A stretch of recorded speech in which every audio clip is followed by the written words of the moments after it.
Well, hello everybody, and welcome to a rather grey, overcast Western-super-Mare in the southwest of England. Today we're going to do a little bit of back to basics stuff. Over the next few weeks I'll be doing a few more of the back to basics type things. Today what we're going to do is talk about coil pots. In particular, what we're going to do is talk about getting coil pots smooth. And this is something that quite a few people seem to struggle with. Part of getting your pot smooth, of course, is actually building it correctly. So I've already started building one. What I've done is I've taken this pot and I've cut around the bottom of it to give me a base. Pick him up like that. And then I put some coils on the top and I've started building it up. When I've got to about 3 coils, I've smoothed them in. Now at this point, they are still very rough, but that doesn't matter because we're going to get it nice and smooth before we're finished. Inside, I've gone inside as well. I'm not sure whether we can see this because the light's possibly not right, but I've gone in and I've smoothed the clay down onto the bottom as well, all the way around. So I'm at 3 coils here, so I'm ready to start joining them. The trick with making sure that you keep your coil pot together is you have to keep control of the clay. Now that might sound a bit obvious, but a lot of people seem to have a problem with this. When you're doing a coil pot, first of all, make sure your coils are thick enough. If your coils are too thin, you're not going to have enough clay to actually bind it all together and to get it smooth. You're going to find you're going to get it very thin, it's going to go very floppy. Coil pots are best if they're a bit thick. If you want them smooth at the end, well, that's fine, you can take clay away, but always make sure you've got enough clay to work with while you're actually building.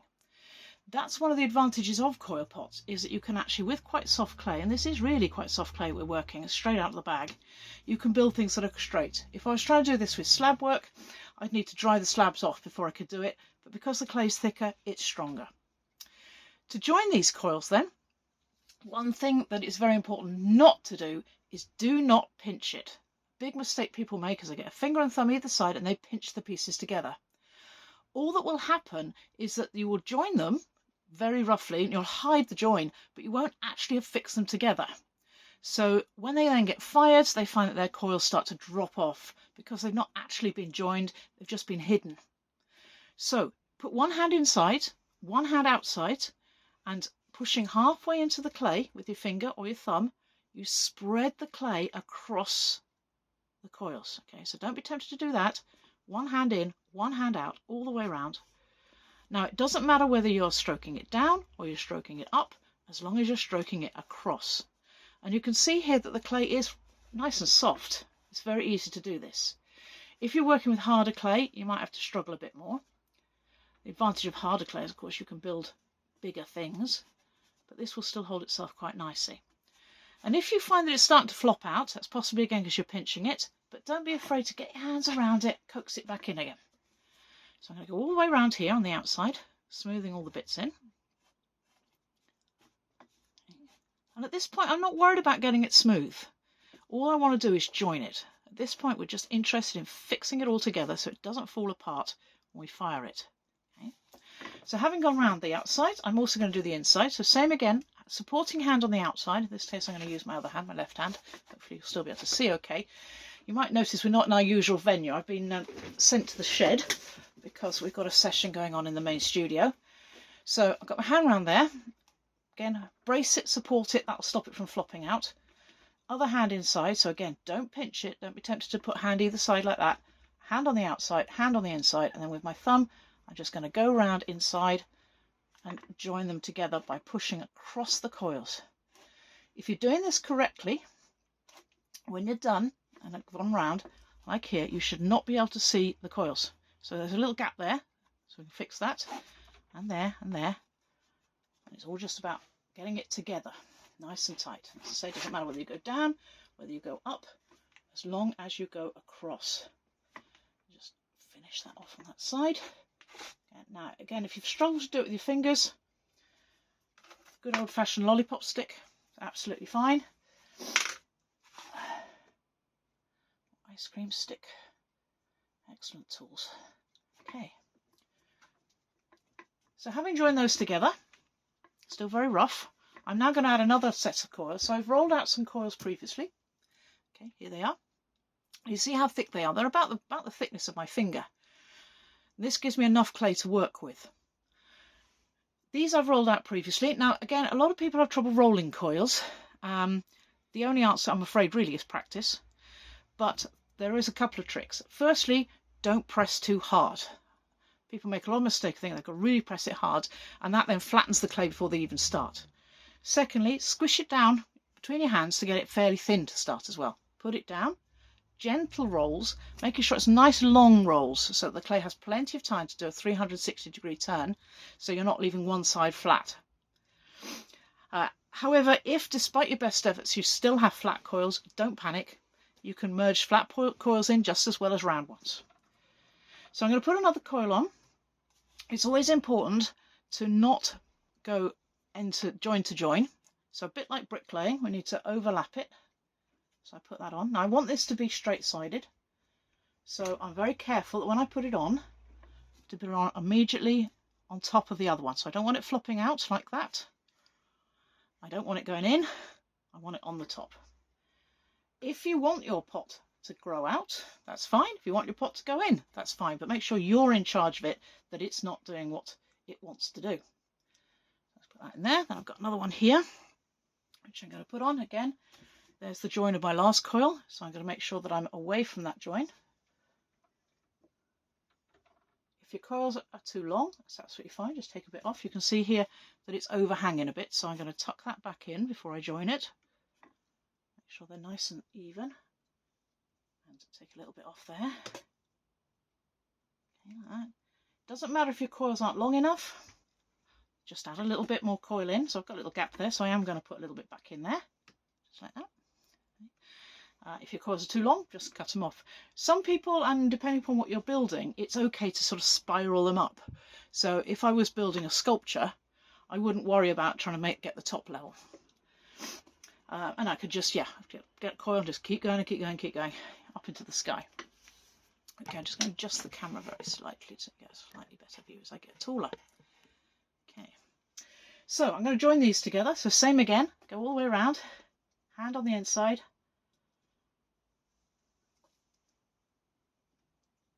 Support it, go around. When you get the hang of this method, you can actually build really quickly with it. I can actually build a yarn bowl, the basic form of it, in about 20 minutes. Okay, and then on the inside, as I say, the trick is when you're first starting the building is don't worry about getting it tidy. That comes later. I have a little rule which is here, which is that detail comes last. So we get it built, then we fiddle with it. Okay, so just get those in. I'm also not worried about the fact that my top is very wonky at this point. Because these are hand rolled coils, they're all slightly different. You can get a coil cutter, again, if you really struggle with your coils. It's like a wooden tool with a ring on the top, and you can drag it through the clay and actually cut coils. And that will give you much more even coils. So if you're really into coil building, that's a good way forward, because it'll give you much more easier to make coils and a lot more controlled. Now, in order to smooth it, I've got a few tools. Now, of course, if you've got access to the proper pottery tools, what you actually want is a rubber kidney and a metal rib. If you haven't, don't panic, because one of the best tools that you have is actually on the end of your hands. The other one is to actually get an old card, an old piece of plastic. So this is an old Costa card. I can't remember what this is. I think this, this is long gone. This is my Costa Coffee Club. I use the app now rather than the card. So I've got this old card. And I can use this. I've also got an old robber. And we'll see what we're going to do with this in a minute. A sponge. This one's dry. And a little bowl of water. That's will come into play in a minute. A towel, which can come in handy. And of course, the good old stick. So we can start by just using the lollipop stick to just start by taking off some of the rougher surface. And again, down here you can see I've missed a little bit, and we might not be able to, so the light's not great in here. So smooth that out again around here. So I'm actually taking bits of clay off here. It's useful to keep those to one side. You might need those if you've got places where maybe your coils go in a little bit. I'm just going to take the roughly cut it off like that, get it smooth. Okay, As I said, this is why you make sure you have plenty of thickness, because you're going to lose some of that during the smoothing process. So take off these rough bits. See, I've got a little hole there. Hopefully the camera can pick it up. So I'm going to tuck in a little bit of clay into there. Smooth it in. Okay. Then I'm going to actually lift this up and turn it upside down for a minute, so I can tidy up the bottom. And at this point, I'm going to bring my card in. I'm just going to use it to just go around, clean off the bottom like that. That's the starting point. So say if you've got a metal rib, you can use your metal rib. This clay is soft enough that you could actually even use a rubber kidney to do that, to do this bit. As usual, this is stoneware clay, but these techniques apply to any clay. Okay, so just tidy my bottom up for the moment. Put him back upright. Okay. And then we start in earnest. So, first thing I want to do is straighten it up. So I'm going to get the card and I'm going to just drag it straight up. Now you may find, especially with a card like this, which is not a credit card as such, that you get little drag marks in it, and sometimes they're not entirely smooth, and in fact I've had to sort of run a knife over this because there was a little piece of plastic sticking out, so as I ran it up I was leaving a little groove all the way from the bottom to the top, which I could have used as a feature I guess, but I didn't want to. There we go, just like that. Okay, so let's make sure that's cleaned off. Again, you've got to keep your tools clean. Yeah, it's not going to do it. So every time you do it, wipe it off. Now I know that on this card that that side is actually smoother, so I'm going to go back to that side. So I go all round, smooth it like that. I'm starting from the bottom each time and running it up to the top.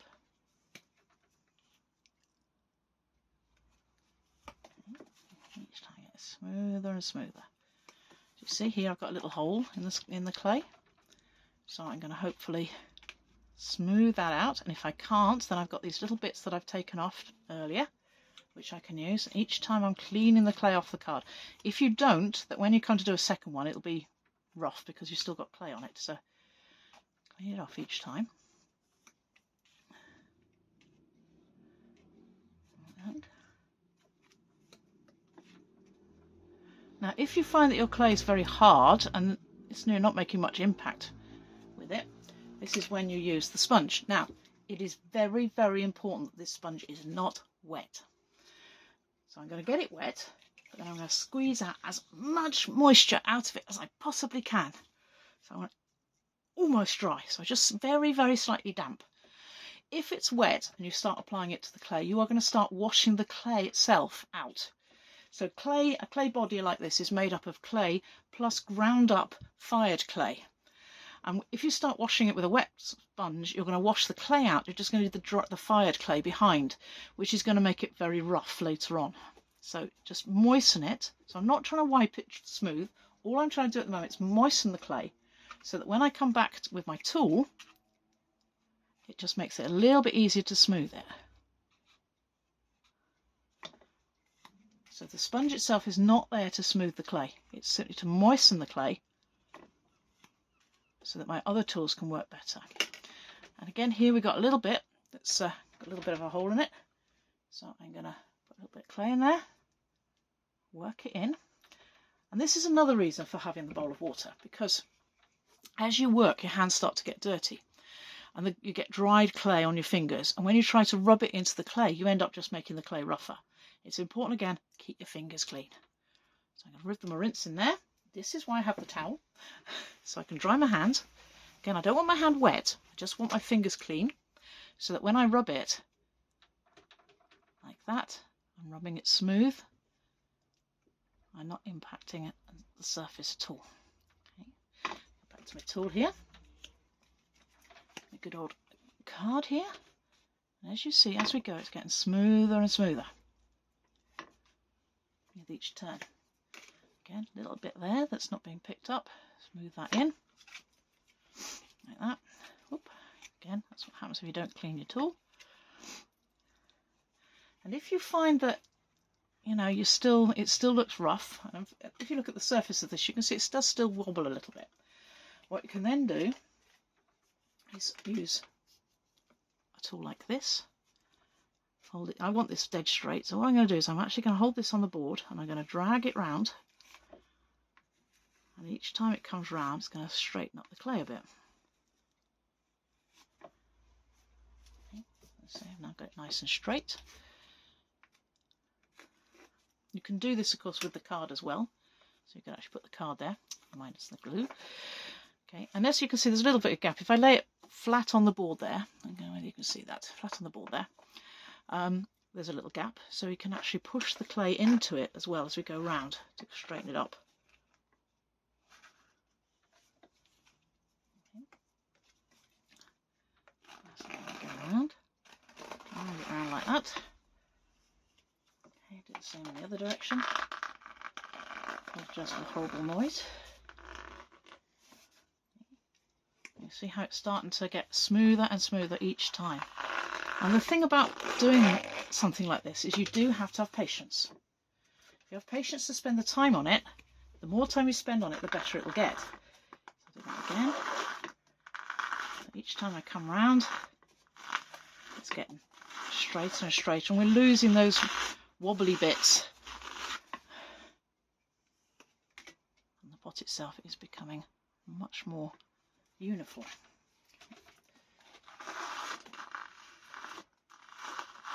Okay, again, there's a bit there. Put that back in. Work it in. Okay. A bit more there. Work it in. Again, if your clay's a bit dry, you might have to add slip. This clay is, I say, straight out the bag, and it is quite soft. So I'm not too worried about adding slip because it's soft enough that it's just working straight in. So each time I come around, I'm looking for bits that aren't right, like that. Just fill a bit more in. A bit more there. Again, smooth it down. And the card flat on the board as we turn. Okay, and then smooth it again. This time I'm aiming to use, rather than the edge, I'm trying to use the flat part.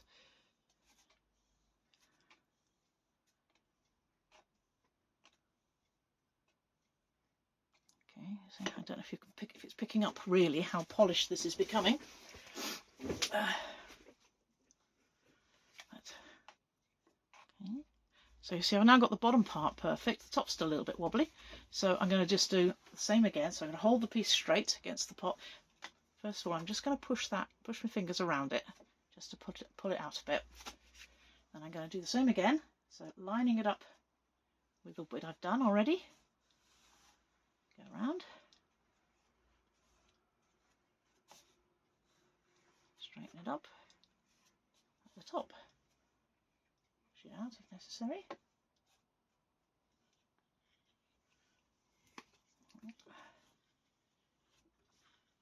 Again, try and keep it straight all the time. Get rid of any wobbly bits. So that when it's done, it should look almost like it's been thrown, because it will be that even.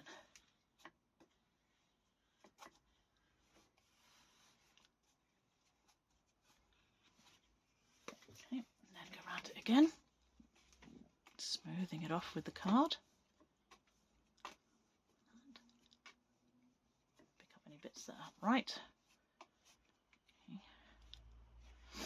Now the next thing I want to do on this, having got it reasonably smooth and I'm happy with it, and wash my hands. I'm trying to smooth it with hands that are dirty. If you've got a rubber, you can also use a rubber to do some of the smoothing as well. It makes quite a nice finishing job.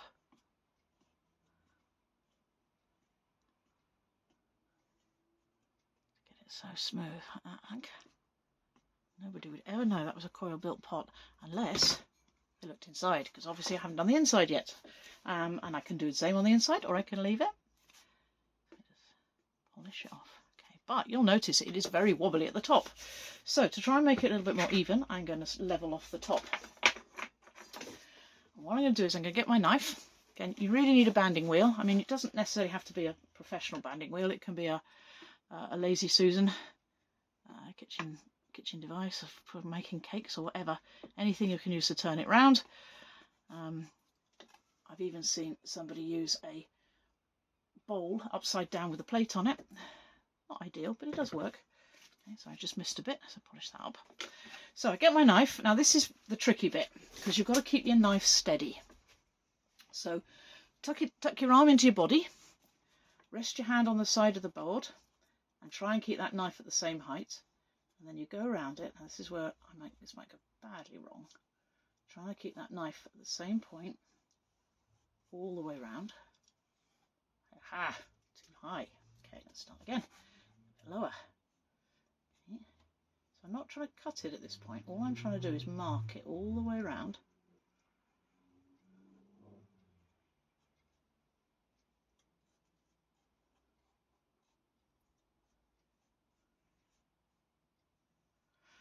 And you'll see I haven't got that level. And this is why it's so blooming tricky. Even I struggle with this one. So let's do that again. Let's try again. That way. That's better. Let's make it this time. Okay. So once you've got it marked to your satisfaction, then you get your knife and you cut it. Now try not to cut it through in one big swoop, especially if the clay's soft, because you'll just distort it. So go through it in stages, taking it off. So I cut it and cut it slowly through. Okay. Like that. Try and make sure I've got the right line, so I've got 3 of them to choose from. Okay. Each time. Again, don't try and rush it. If you try and rush it, you'll mess it up, and you'll be back to square one, and you end up chopping more and more off your pot each time. And you end up with no pot left. So anybody who's trimmed on the wheel will tell you. Of course, you can also do this on the wheel. You can trim this off. Okay, that's better. It's a bit more level. So again, I'm now just going to tidy up my top. Get my card again. This time I'm just going to run it round. First of all, just to take off that surplus. Then I'm going to run it round the outside. So again, if you do this on the wheel, that's absolutely fine, but make sure you firm it up a little bit first, because it's a little bit wet for trimming. So I'm just going to give it a little beveled top there. Then taking away the surplus all the way around, and then again tidy up that. This time I'm going to put it around the inside. Of course, it's going to be rough on the inside because I haven't smoothed out the inside, so I'm just tidying it up a little bit.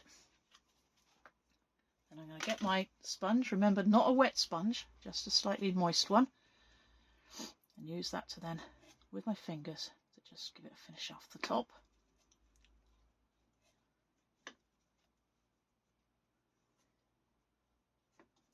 Okay, like that.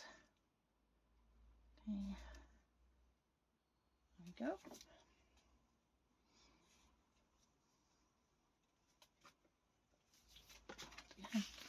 Again, spending a little bit of time just to any bits that you're not happy with, I just tidy them up, and there we have it. So I'm not going to demonstrate tidying up the inside because it's exactly the same process as tidying up the outside, and in this case this is going to be a plant pot, so I'm not too worried about the inside as long as it's joined. Again, wash my hands, smooth it out, get my rubber. Use that to, again, keep your rubber clean. Use that to just run up it. Very gently. All I'm doing is very, very gently brushing the surface with the rubber. Or a razor, sorry. I know in America you have a different meaning for the word rubber. But here in the UK we mean an eraser. And then you get your nice smooth finish. So, hopefully that will give you some help with trying to get your coil pot smooth. And I'll see you all again soon. Bye.